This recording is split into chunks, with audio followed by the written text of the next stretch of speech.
Magandang gabi kapatid, kaibigan, linggo na naman ng gabi. Narito akong muli ang inyong kaibigan, si Brother Albert, na magbabahagi ng salita ng Diyos sa gabing ito. Ang topic ko sa gabing ito ay pinamagatan ko na ano ang pagkakaiba ng grace, ng mercy at ng blessing. Kapatid, kaibigan, yan ang paksang ating tatalakayin sa gabing ito upang malaman ang kaibahan ng bawat isa at sa pamamagitan ng 4 na katanungan na dito ay ating mapag-alaman na kung ano ba ang kaibahan ng bawat isa at ano ang kaugnayan ng blessing sa grace at mercy at sino ang pwedeng makatanggap ng grace at mercy. Kapatid, kaibigan, ito'y isa-isa nating sasagutin sa tulong at gabay ng banal na Espiritu. At ang mga sumusunod na katanungan ay ito. Unang katanungan, ano ba ang ibig sabihin ng grace? Pangalawang katanungan, ano ba ang kaibahan ng grace at mercy? Pangatlong katanungan, ano ang kaugnayan ng blessing sa grace at mercy? Pang-apat at panghuling katanungan, sino ba ang pwedeng makatanggap ng grace at mercy? Unang katanungan, ano ba ang ibig sabihin ng grace o biyaya? Ito ay isang kusang loob na regalo mula sa Diyos Ama para sa tao, ibinigay ng libre at ganap, hindi inaasahan, hindi karapat-dapat na makuha ang anyo ng kabanalan, pabor at pag-ibig ng Diyos na hindi kayang arukin ng tao sapagkat ang Diyos ay banal na kung saan ang tao naman ay makasalanan. In short, we cannot deserve to receive it because we are sinner and God is holy. But in His grace, it was happened to have us salvation through faith in Him, and the reference was written in the book of Ephesians chapter 2 verse 8 na ganito po ang sinasabi. Atin pong basahin, for by grace are ye saved through faith, and that's not of yourself, it is the gift of God. Sapagkat sa biyaya kayo'y nangaligtas sa pamamagitan ng pananampalataya. Ito'y hindi sa inyong sarili, ito'y kaloob ng Diyos. Yan po ang malinaw na sinabi sa aklat ng Efesyo chapter 2 verse 8 na ang kaligtasan ay mula sa Diyos, libreng ibinibigay. Kapatid, kaibigan, ang ibig sabihin ng grace, hindi karapat-dapat na tumanggap ng kabanalan, pabor at pag-ibig mula sa Diyos, pero dahil sa kanyang biyaya, pinapaging dapat ang sinumang tao na sa kanya'y mananampalataya. Yan po ang paliwanag sa unang katanungang ano ba ang grace. Kapatid, kaibigan, darako na tayo sa pangalawang katanungan. Ano ba ang kaibahan ng grace sa mercy o sa Tagalog ay awa? Ito'y tumutukoy sa pagpapatawad sa atin ng Diyos mula sa masasamang gawa natin at nararapat para sa atin ang tumanggap ng parusa sa ating mga kasalanan. Pero ang Diyos ay naawa sa atin, kaya siya na rin ang gumawa ng paraan para tayo ay masagip sa kaparusahang dapat ay tayo ang tumanggap. In short, we are deserved to receive punishment, but God is merciful. He substituted Jesus, His Son, who was punished instead us being the ones punished.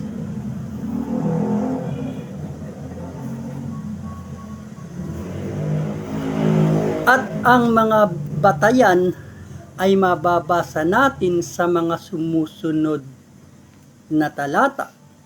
Sa Roma chapter 5 verse 8 and 9 ay ganito ang sinabi, "But God commanded His love toward us in that while we are yet sinners, Christ died for us." Datapwat ipinagtatagubilan ng Diyos ang kanyang pag-ibig sa atin nang tayo'y makasalanan pa. Si Kristo'y namatay dahil sa atin. Much more than being now justified His blood, we shall be saved from wrath of God through Him.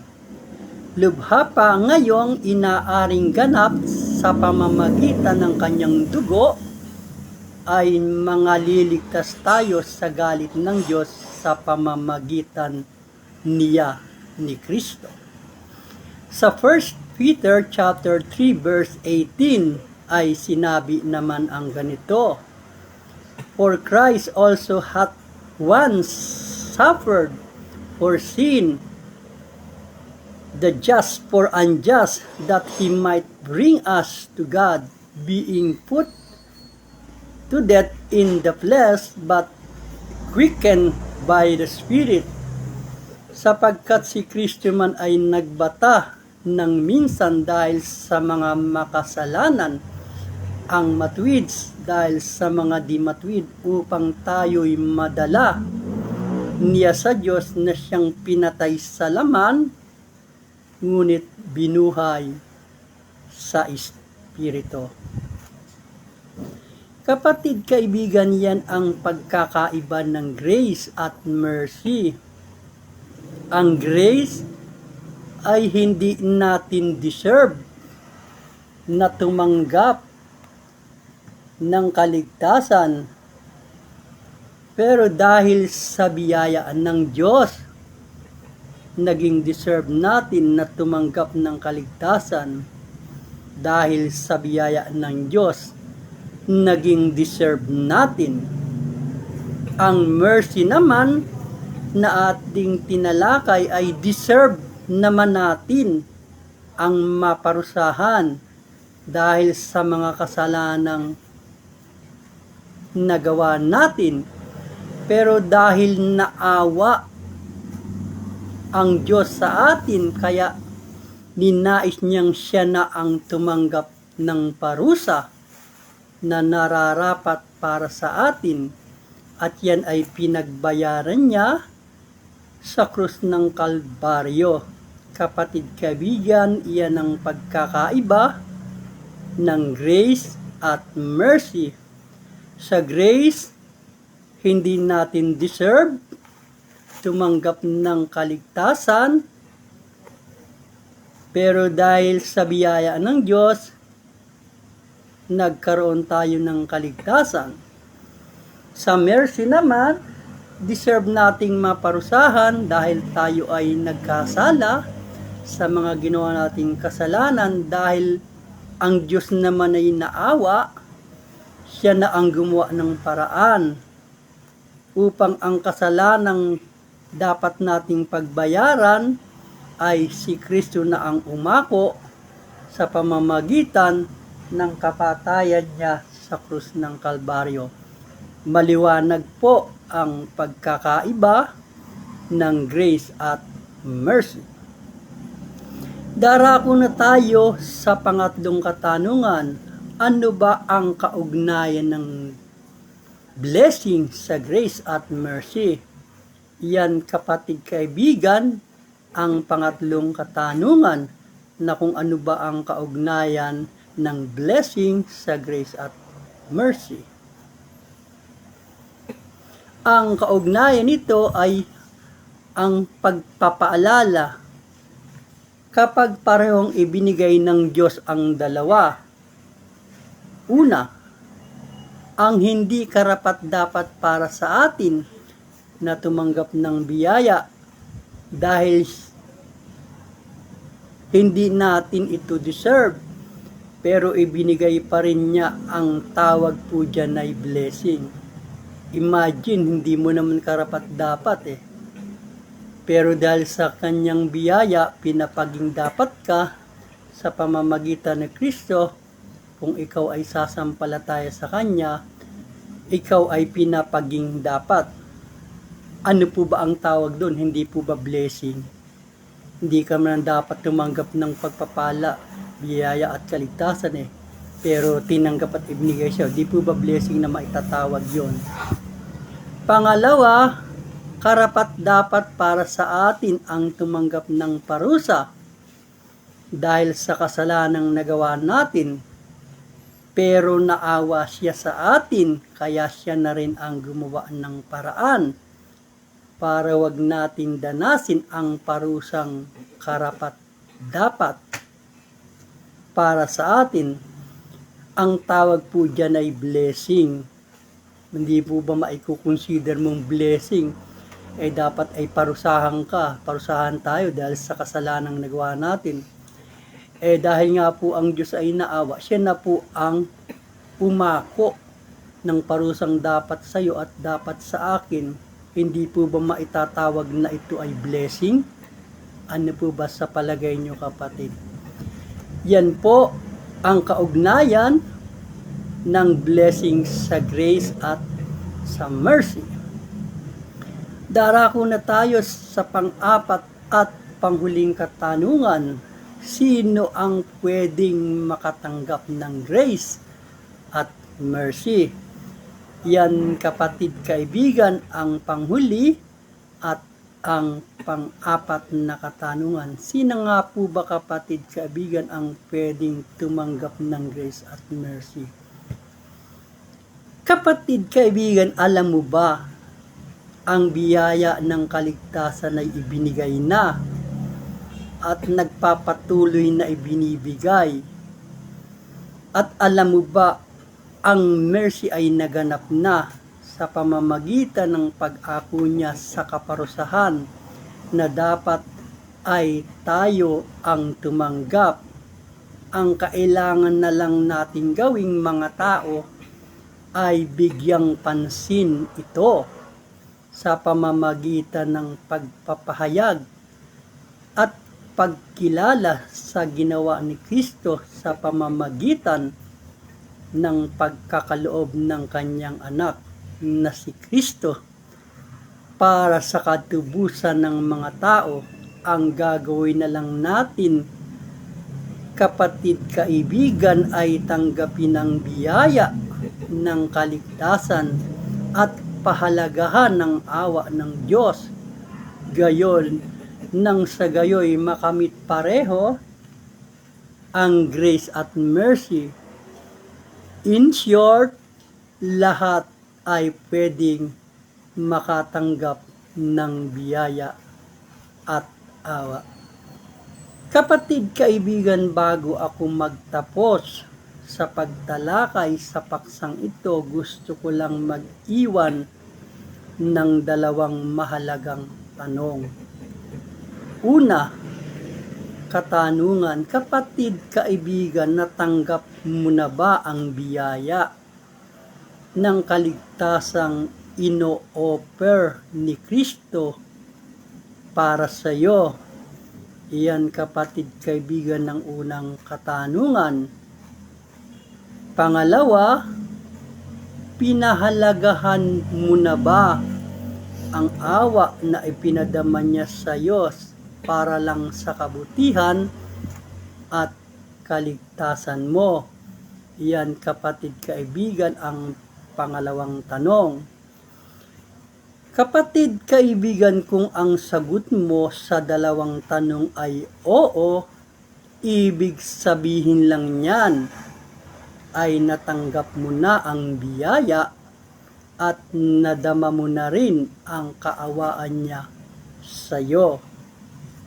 Pero kapatid kaibigan, ang ibang concern ko ay doon sa ibang nanunood ng live video na ito, na kung saan ang sagot nila marahil sa dalawang katanungan na nabanggit ay hindi pa.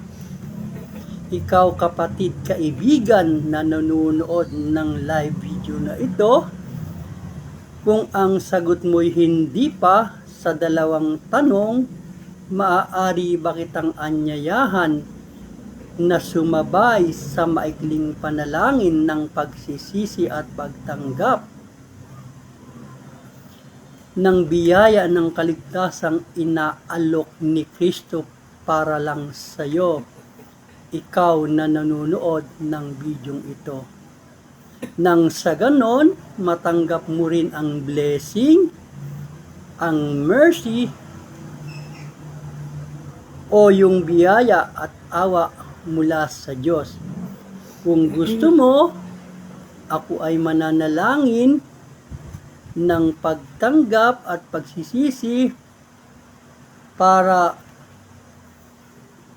sabayan ako sa panalangin sa pagtanggap kay Kristo bilang iyong Panginoon at tagapagligtas.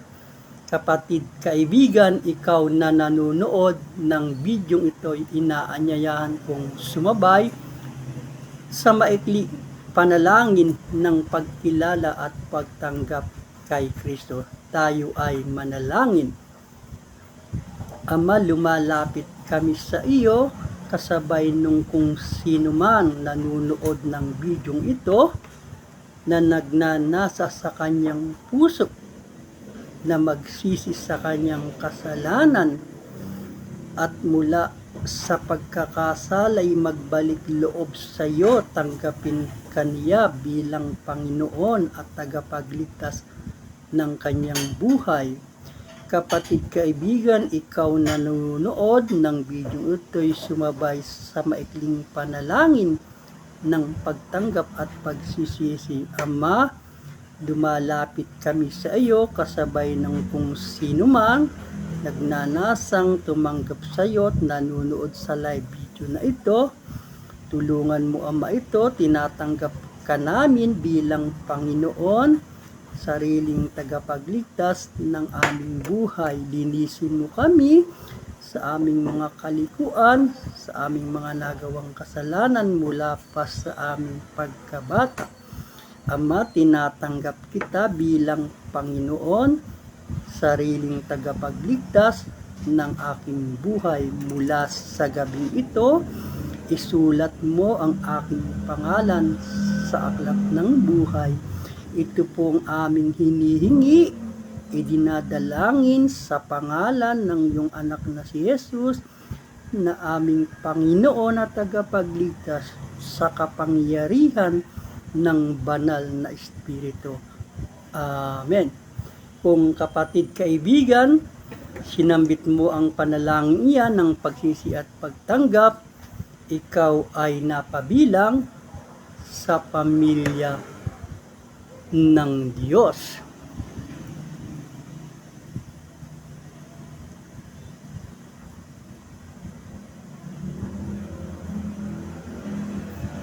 Salamat kapatid kaibigan sa maikling oras ng pagsama sa akin sa gabing ito, sa pagtalakay ng paksang pinamagatan ko na ano ang pagkakaiba ng grace, ng mercy at blessing. Sana kapatid, kaibigan, nakatulong sa iyo at nalaman ang pagkakaiba ng tatlo, ang grace, ang mercy at blessing. Ingatan tayo ng Panginoon sa ating pansamantalang pagtulog sa gabing ito upang bigyang daan, kapahingahan ang pagod na lupang katawan sa maghapon ng paggawa. Amen. Salamat, magandang gabi sa bawat isa hanggang sa muli.